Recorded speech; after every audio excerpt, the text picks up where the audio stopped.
আসসালামু আলাইকুম প্রিয় ভিউয়ার্স, আমার চ্যানেলের পক্ষ থেকে আপনাদেরকে জানাচ্ছি স্বাগত। আজ আমি একটি গুরুত্বপূর্ণ বিষয় নিয়ে আলোচনা করব। আমার আজকের বিষয় হলো শিক্ষক বাতায়ন থেকে কিভাবে কন্টেন্ট ডাউনলোড করা যায়, শিক্ষক বাতায়নে কিভাবে কন্টেন্ট আপলোড করা যায়। তো ভিউয়ার্স, আমার চ্যানেলে যারা নতুন তারা চ্যানেলটি সাবস্ক্রাইব করার জন্য অনুরোধ করছি। সেই সাথে বেল আইকন অন করে দিলে আমার পরবর্তী কন্টেন্ট আপনার কাছে সবার আগে পৌঁছে যাবে। তো এবার ভিউয়ার্স, চলুন আমরা মূল আলোচনায় যাই। প্রথমেই আমরা আমাদের ল্যাপটপ কিংবা কম্পিউটার থেকে যে কোনো একটা ব্রাউজার ওপেন করে নিব। আমি সাধারণত গুগল ক্রোম বা ব্রাউজার ইউজ করি, এজন্য আমি ক্রোম ব্রাউজার ওপেন করে নিলাম। তো এবার ব্রাউজারের সার্চ বারে লিখবেন teachers.coop.pd।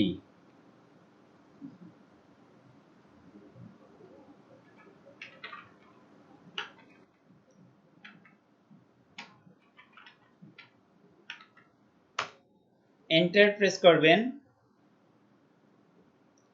এই ধরনের একটা ইন্টারফেস আসবে। তো আমরা যদি কন্টেন্ট ডাউনলোড করতে চাই, সেক্ষেত্রে এই ইন্টারফেসের মধ্যে এখানে রয়েছে একটা মেনু। এখানে অনেকগুলো অপশন আছে, আপনারা দেখতে পাচ্ছেন। মুজিব বর্ষ, আমার স্কুল, ড্যাশবোর্ড, মডেল কন্টেন্ট, এই ধরনের অনেকগুলো অপশন রয়েছে। সেগুলো আপনারা ধীরে ধীরে বুঝতে পারবেন এই অংশগুলোর কাজ। এদিকে এসে একটা হোম বাটন পাবেন, তার পাশেই রয়েছে কন্টেন্ট। তো আমরা কন্টেন্ট অংশ থেকে প্রেজেন্টেশনে ক্লিক করব। আমরা কন্টেন্ট ডাউনলোডের ক্ষেত্রে যে কাজটা করব, আমরা প্রথমেই কন্টেন্টে ক্লিক করব। কন্টেন্টের ড্রপডাউন মেনু থেকে অনেকগুলো অপশন পাবো, সেখান থেকে প্রেজেন্টেশনে ক্লিক করব। প্রেজেন্টেশনে ক্লিক করার পরে আমরা যে ক্লাসের কন্টেন্ট ডাউনলোড করব, সেই ক্লাসের কন্টেন্ট ডাউনলোড করার জন্য কতগুলো ক্রাইটেরিয়া আছে সেটা আমরা দেখব। প্রথমে আমাদেরকে টাইপ থেকে সাধারণ শিক্ষা, মাদ্রাসা শিক্ষা, কারিগরি শিক্ষা, তিন ধরনের শিক্ষার যে শিক্ষার জন্য আমরা কন্টেন্ট ডাউনলোড করব, সেই ধরনটা বাছাই করে নিব। যদি আমরা সাধারণ শিক্ষার কোনো কন্টেন্ট ডাউনলোড করতে চাই, সেক্ষেত্রে সাধারণ শিক্ষা সিলেক্ট করব। তারপরে আমরা কোন শ্রেণীর কন্টেন্ট ডাউনলোড করব, প্রাক প্রাথমিক থেকে দ্বাদশ শ্রেণী পর্যন্ত সকল ক্লাসের কন্টেন্ট রয়েছে। আমরা আমাদের যে ক্লাসের কন্টেন্ট ডাউনলোড করব, সেই ক্লাসকে চয়েস করব। এবার কোন বিষয়ের কন্টেন্ট ডাউনলোড করব, আমরা এখানে প্রত্যেকটা বিষয় পাবো আমাদের ইচ্ছে মতো। আমি বাংলা বই চয়েস করলে বাংলা বইয়ে সিলেক্ট করে দিব। তারপরে যে পার্ট থেকে আমরা কন্টেন্ট ডাউনলোড করব, সেই পার্টটা আমরা এখান থেকে চয়েস করে নিব। আমি দশম অধ্যায় থেকে একটা কন্টেন্ট ডাউনলোড করতে চাই, এর জন্য দশম অধ্যায় সিলেক্ট করব। তারপরে খুঁজুনে ক্লিক করব। এবার দেখা যাবে যে নিচে যে সবগুলা কন্টেন্ট দশম অধ্যায় থেকে এসেছে। যেহেতু একটা অধ্যায়ে অনেকগুলো কন্টেন্ট হয়ে থাকে, তো আমরা দেখতে পাবো এখানে এই যে অনেকগুলো, 4টে পেজে অনেকগুলো কন্টেন্ট রয়েছে। আমাদের ইচ্ছে মতো আমরা কন্টেন্টগুলো ডাউনলোড করব। তবে এখানে ডাউনলোড করার বিষয়টা আমি দেখিয়ে দিচ্ছি। যদি আমি এই বীরের রক্তে স্বাধীনতা এই কন্টেন্টটা ডাউনলোড করতে চাই, তাহলে রাইট বাটন ক্লিক করে ওপেন লিংক ইন নিউ ট্যাবে ক্লিক করব। এতে সুবিধা হবে, আমার মূল পেজে আমরা থাকব এবং এই কন্টেন্টটা আলাদা একটা উইন্ডোতে ওপেন হবে। আমি যদি চাই এই কন্টেন্টটা ডাউনলোড করতে, ঘুরে আসি সোনারগাঁ, তাহলে কন্টেন্টের উপরে মাউসের কার্সার এনে রাইট বাটন ক্লিক করব, open link in a new tab A click করব। আমার এই কন্টেন্টটাও আলাদা একটা উইন্ডোতে ওপেন হবে। এবার আমি এই দুইটা কন্টেন্ট ডাউনলোড করার ক্ষেত্রে এইখানে একটা চিহ্ন পাবো, পপ আউট। পপ আউটে ক্লিক করব, তারপরে এই ধরনের একটা ইন্টারফেস আসবে। আসলে পরে এই যে ওপেন অরিজিনাল এখানে ক্লিক করব, আমার কন্টেন্টটি ডাউনলোড হয়ে যাবে। একইভাবে আমি যতগুলো কন্টেন্টটি ডাউনলোড করতে চাই সবগুলাতে পপ আউটে ক্লিক করব, তারপরে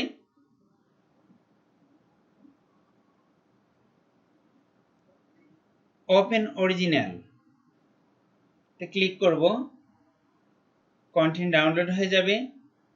এবার আমি ডাউনলোড অপশন থেকে কন্টেন্টটি ওপেন করে প্রয়োজনে এডিট করে আমার ক্লাস চালিয়ে নিতে পারবো। এই যে ভিউয়ার্স, আমি যে দুইটা কন্টেন্ট ডাউনলোড করেছিলাম এই দুইটা কন্টেন্ট হচ্ছে এই কন্টেন্টটা, আর আরেকটা কন্টেন্ট আমি ডাউনলোড করেছি। তো আমরা দেখলাম কিভাবে আমরা কন্টেন্ট ডাউনলোড করতে পারি। এবার ভিউয়ার্স, আমি দেখিয়ে দিব কিভাবে আমরা কন্টেন্ট আপলোড করব। তো কন্টেন্ট আপলোড করতে হলে আমাদেরকে প্রথমেই লগইন করতে হবে। লগইন মেনুতে ক্লিক করব, আমার ইমেইল এবং পাসওয়ার্ড দিয়ে এখানে ক্লিক করব। ইমেইল এবং পাসওয়ার্ড দেওয়ার পরে যখন সাইন ইন হবে এই অপশন থেকে, এই যে একটা অপশন দেখা যাচ্ছে এখানে ক্লিক করব, করে প্রেজেন্টেশনে ক্লিক করব। এবার শিরোনাম দেব, আমি যে কন্টেন্টটা আপলোড করতে চাচ্ছি সেই কন্টেন্টের শিরোনাম দেব সাধারণ শিক্ষা, মাদ্রাসা শিক্ষা না কারিগরি শিক্ষা, কোন ধরনের শিক্ষা সেটা ধরুন বা টাইপ সিলেক্ট করব। শ্রেণী সিলেক্ট করব, যে শ্রেণীর আমি কন্টেন্টটা আপলোড দিতে চাচ্ছি, কোন বিষয়ের আমি আপলোড দিতে চাচ্ছি সেই বিষয়টা আমি সিলেক্ট করব। তারপরে অধ্যায় সিলেক্ট করব। শিক্ষক মহোদয়গণ, আমি আমার একটা কন্টেন্ট আপলোড করে দেখিয়ে দিচ্ছি কিভাবে কন্টেন্টকে আপলোড করতে হয়।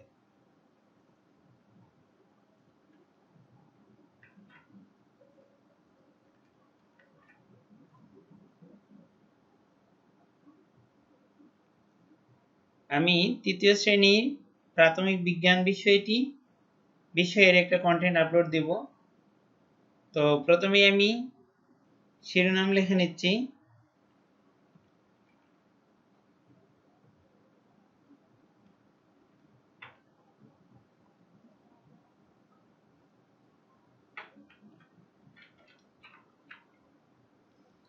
এবার শিরোনাম লেখার পরে আমি সিলেক্ট করে নিলাম সাধারণ শিক্ষা, শ্রেণী তৃতীয় শ্রেণী, প্রাথমিক বিজ্ঞান। অধ্যায়টাও আমি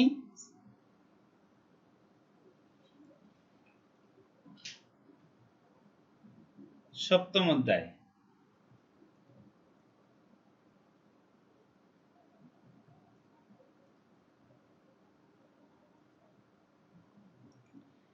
এবার ট্রেস ফাইল থেকে ক্লিক করে আমি ফাইল এখানে ট্রেস করে দেব এবং এখানে একটা ছবি দিতে হবে। আমি এই ছবিটাই চয়েস করলাম। চাইলে আমি এখানে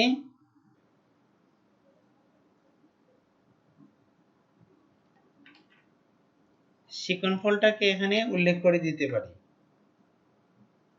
এবার সংরক্ষণে ক্লিক করলেই আমার ফাইল এখানে সেভ হয়ে যাবে। এই যে প্রাথমিক বিজ্ঞান তৃতীয় শ্রেণীর কন্টেন্টটি আপলোড হয়ে গেল। তো এবার শ্রদ্ধেয় শিক্ষক মণ্ডলী, আশা করি আপনারা কন্টেন্ট আপলোড এবং ডাউনলোড এই দুইটি কাজ পারবেন। পাশাপাশি আমি আরেকটি বিষয়ে দেখিয়ে দিচ্ছি কিভাবে কন্টেন্টে কমেন্ট করতে হয়। যেমন এই কন্টেন্টটা আমি ওপেন করলাম। এবার কন্টেন্টের নিচে আমি লগ ইন করা অবস্থায় এই যে আমার ছবি এবং নাম যদি থাকে তাহলে বোঝা যাবে আমি লগ ইন অবস্থায় আছি। যদি লগ ইন থাকি তাহলে লগ ইন অবস্থায় এখানে মন্তব্য করা যাবে, মানে কমেন্ট করা মন্তব্য করা যাবে, রেটিং দেওয়া যাবে, লাইক দেওয়া যাবে। যদি এই কন্টেন্টটা আমার মনে হয় যে সর্বোচ্চ ভালো হয়েছে তাহলে শিক্ষণফল ধারাবাহিক সঠিক ও নিয়ম অনুযায়ী ছিল কিনা, যদি নিয়ম অনুযায়ী থাকে তাহলে আমি 1 থেকে 5 পর্যন্ত রেটিং দিতে পারবো। ছবি, ভিডিও, অন্যান্য উপকরণ সংশ্লিষ্ট বিষয়োপযোগী ছিল কিনা, ছবি, ভিডিও, অন্যান্য উপকরণ সংশ্লিষ্ট বিষয়োপযোগী ছিল কিনা এবং তা শিক্ষার্থীর চিন্তা জগতে প্রবেশ করতে পারে কিনা। যদি আমার মনে হয় ভালো হয়েছে তাহলে আমি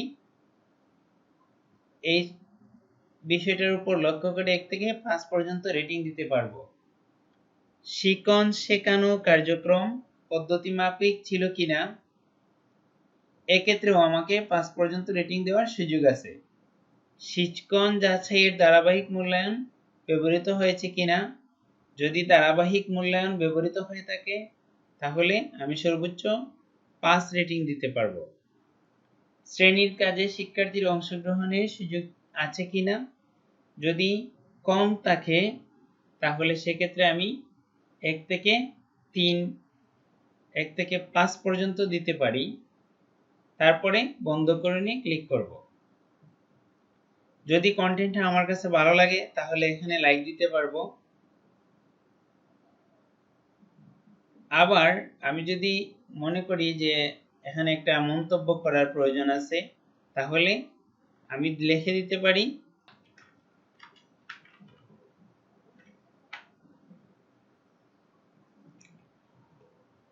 লেখা শেষ হলে মন্তব্য করুন, এই অংশে ক্লিক করলেই মন্তব্য হয়ে যাবে। এভাবে আমরা রেটিং দিতে পারবো, লাইক দিতে পারবো, মন্তব্য করতে পারবো। তো আশা করি ভিউয়ার্স আপনারা এই ভিডিও দেখে কন্টেন্ট আপলোড ডাউনলোড করতে পারবেন, সেই সাথে রেটিং দিতে পারবেন, মন্তব্য করতে পারবেন। ভিডিওটি দেখে যদি আপনি উপকৃত হয়ে থাকেন তাহলে ভিডিওটি শেয়ার করবেন। আর যদি আপনার বুঝতে কোনো সমস্যা হয় তাহলে কমেন্ট বক্সে লিখে জানিয়ে দিবেন। ধন্যবাদ সবাইকে।